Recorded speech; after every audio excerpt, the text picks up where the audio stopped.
Cuando David Ben-Gurión regresó a Palestina, iniciaron los años de mayor trabajo. En 1920, fundó la Histadrut, la Confederación Sindical de Trabajadores Hebreos de Israel, que en poco tiempo se convirtió en una poderosa corporación económica, dueña de fábricas, comunidades agrícolas, servicios de salud y hasta su propio banco, el Banco Hapoalim. En ese mismo año, David presenció la primer piedra de la Universidad Hebrea de Jerusalén, en la cual estuvo presente el mismísimo Albert Einstein. En 1930 formó el MAPAI, Partido Unido de los Trabajadores, y posteriormente David Ben-Gurión se convirtió en presidente de la Sojnut, la agencia judía que se encargaba de gobernar todo lo referente a la población judía en Palestina. Las instituciones judías surgían en la región con gran rapidez, y si bien es cierto que Israel logró su independencia hasta 1948, fue desde principios del siglo XX que un Estado judío ya estaba en pie, con instituciones, autoridades, leyes, población, industria, sistemas bancarios y toda la infraestructura que un país debía tener. David Ben-Gurión fue el más importante arquitecto de todos aquellos proyectos. Había un objetivo y había motivación.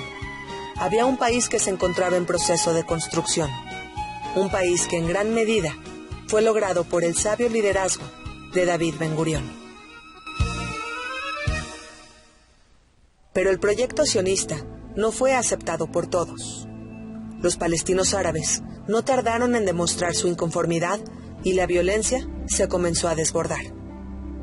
En 1936, la revuelta árabe se desató. Incitados por el mufti de Jerusalén, al-Husseini, los palestinos árabes se sentían invadidos, mientras que los palestinos judíos se aferraban a lograr su hogar nacional, el hogar que los británicos les habían prometido 20 años atrás. Cada pueblo tenía sus exigencias y argumentos, y ante ello, una comisión británica encabezada por Lord Erpil determinó que la mejor solución ante el conflicto era la creación de 2 estados, uno árabe y uno judío. Como líder del lado judío, Ben-Gurión aceptó la oferta. Es cierto que se trataba de un pedazo demasiado pequeño de tierra, tan solo el 20% de la Israel histórica. Pero también era cierto que un país que permitiera la libre migración de judíos era algo urgente y desesperadamente necesario, sobre todo en aquellos tiempos en los que los judíos de Europa eran cada vez más amenazados. Aquella revuelta árabe iniciada en 1936 tuvo una duración de 3 años, y cuando esta terminó, la situación para los judíos no mejoró. Los británicos decidieron emitir los emblemáticos libros blancos, documentos que limitaban la inmigración de judíos a Palestina. Esta es quizá la coincidencia más trágica en la historia judía, pues se prohibió la entrada de judíos a Palestina en esos precisos años, en los que urgía un refugio para escapar de lo que más tarde se conocería como el Holocausto.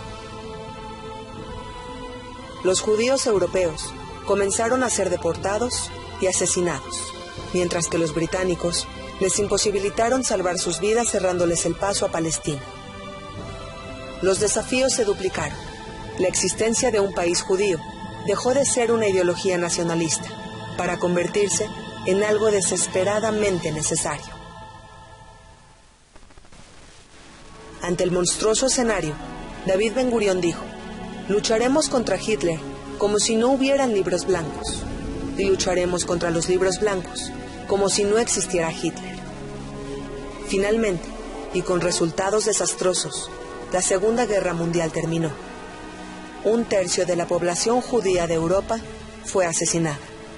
Tan despiadado fue el asesino como todo el testigo que permaneció indiferente ante este genocidio. Si Inglaterra no hubiera cerrado las puertas de Palestina a la población judía europea, se hubieran salvado 6 millones de judíos. Se hubieran salvado 1,5 millones de niños. Después de la Segunda Guerra Mundial, el caos en Palestina continuaba, así que judíos radicales decidieron que la violencia sería el medio para obtener los objetivos. Pero David Ben-Gurión insistía en que la diplomacia era el único camino. Finalmente, Inglaterra decidió transferir el complicado tema a las Naciones Unidas, organismo que después de una votación decidió dividir el territorio de Palestina en dos. Una parte sería para los palestinos árabes, otra parte sería para los palestinos judíos. 6 meses después de aquella votación, se proclamó la independencia del Estado de Israel. La Carta de Independencia fue leída por el único portavoz. La voz que materializó tan histórico evento fue nada más y nada menos que la de David Ben-Gurión.